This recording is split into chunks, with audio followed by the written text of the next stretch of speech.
Right, muri Zimbabwe zita ndinonzi TJT1 radio driver class 1 pamugwagwa.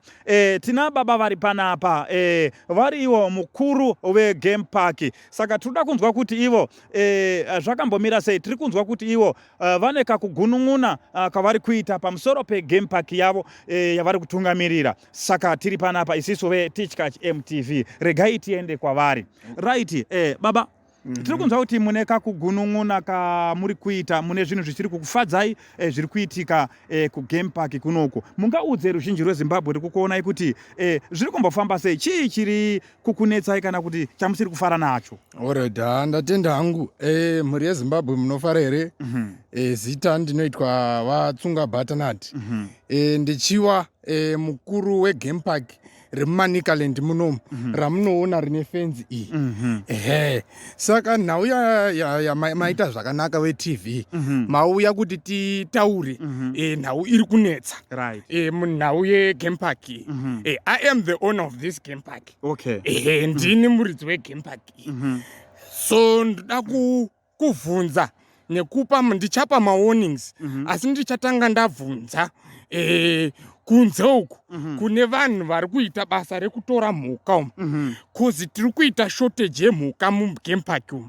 Mukatarisa hamusati matosvika ndabva kuvhara fenzi nevakomana wangu pane buri ranga ritoripo, but iro buri ranga suratidza kuti rinopinda vanhu vakuru, maybe pane some other animals zvinongopindawo imomo.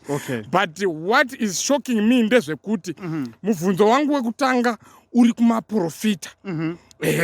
Imimi nyoka dzamuri kuenda kobata makambobvunza here vanhu iwawo kuti nyoka idzodzo vari kudzwa nepi? Nen'anga ndoda kubvunza futi kuti nyoka dzamuri kupa vanhu vari kuromba muri kumbodzwa nepi? Kozi inyoka dzakawanda dziri kushotomo. Varoi futi unoona munhu abatwa ainzi ane zinyoka, inyoka dziri kushotomo. It's obvious because vanhu vazhinji vacho pane vandakatoona paFacebook paTichkach ndakatoona aine zinyoka ndikatonyasa kuziva kuti inenge nyoka yangu iyi. Saka ndoda kubvunza kuti nyoka idzodzodzo muri kudzwana kupi? Nevamwe madhiraivha hadzisi nyoka badzi baba, hadzisi nyoka badzi. Pane vari kuita basa remakudo rekudhiraivhisa makudo. Saka ini ndoda kubvunza kuti makudo iwo muri kumawana kupi? Ndiani ari kukupai mvumo yekuti muzoite ma-retails? Because this is the wholesale. Zvamunofanira kuita hamufaniri kutora mhuka zvisiri pamutome kuba umbavha iwowo. It's a warning. Tikakubatai tiri kusungisai. Saka imimi uye kwandiri mondiudza kwamuri hodhera mhuka dzamuri kupa vanhu. Kozi nditodawo business. Ndiri ipapo.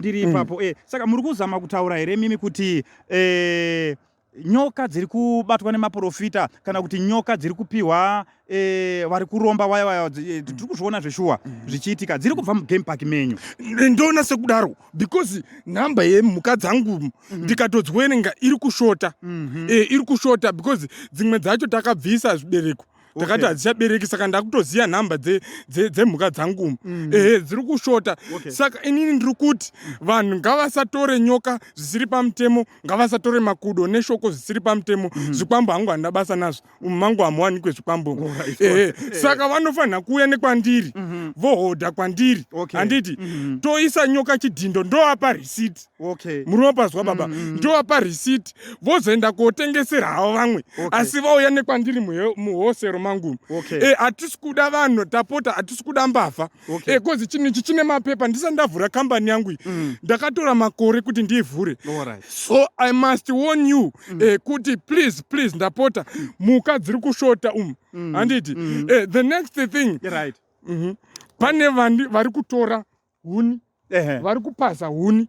Please ndapota isusu inini baba ndinoita zvema-MPs nechiite tikapedza mameeting edu muparliament tinogocha. Baba tinogocha. Saka inini ndinounza huni. Vanozviziva kuti ndinovajega pahuni ndovaudza kuti VekwaMutare huni dziriko. Saka huni dzikashota manje hazizoiti. Ndakazotoshaya kuti ndotaura sei kuti president akundibvunza kuti Vatsunga huni dziri kupi? Ndikati maiwe dai maiziya zviri kuita vanhu oku president haazozvitarisi maona.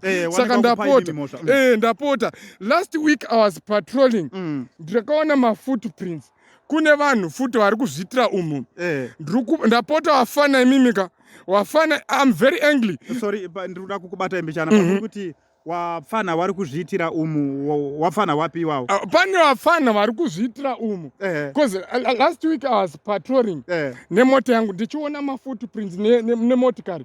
Pane wafana vari kuita zvinhu izvozvo munomu ende vakapedza vamwe vacho vari kusiya vapaza kuti kuzoitira vachazoya ichiita naye umu. So wafana ini ndoda this was supposed to be a good interview baba but it's because I'm angry because of this game park. Ndiri kushatirwa nditori nehasha pari zvino pamatoya kuinterview ndasina kutombogadzirira. So wafana I'm warning you please musaitire zvinhu zvenyu umu. This is a game park. Ndakaona wafana zveshuwa ndichiona ndakapatrola ndakutoziva maportion awo dziriko nzvimbo mutown dzekuitira zvavanenge vachida kuitira nevanhu vavo. Hazvisi hamusi mekuitira izvozvozvo. Ndapota wafana musaitire zvinhu zvenyu munobata vanhu vakawanda dziriko nzvimbo dzinoitirwa izvozvozvo kana kubata imimi handiti munozviita imimi. Aiwa isisu hamuzviito aiwa isisu izvozvozvo because kune nzvimbo dzinoitirwa ngavafana ava ngavatsvage nzvimbo dzekuitira izvozvozvo.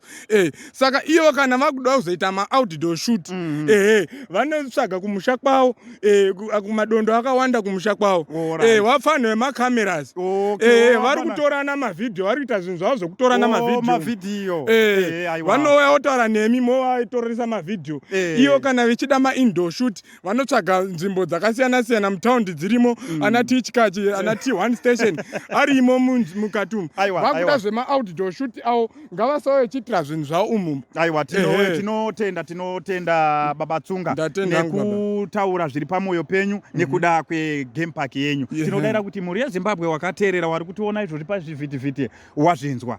Ndatenda hangu. Mungava here mune ekugumisira mashoko amungade kuwasira tisati tabva pano? Mashoko ndiwo ekuti ndapota huyai muhodhe zviri pamutome huyai muhodhe ndokupai marisiti ndinokupai marisiti ekuhodha nyoka dzenyu dziripo nditori nedzandakatochengeta dziripo makudo aripo futi amwe ato makuitira madhiraivha emagonyeti but izvozvi ndichimbori nemakombi emagonyeti akati pere akapera nekutobiwa ikokoko handina kana sendi randakambowana handimutoona ndaidai ndakatopfekawo sutu nhasi but inyaya yekuti ndiritomhanya rose business harisofamba. Tinotenda vaTsunga. Tinotenda. Thank you very much. Thank you, my thank you.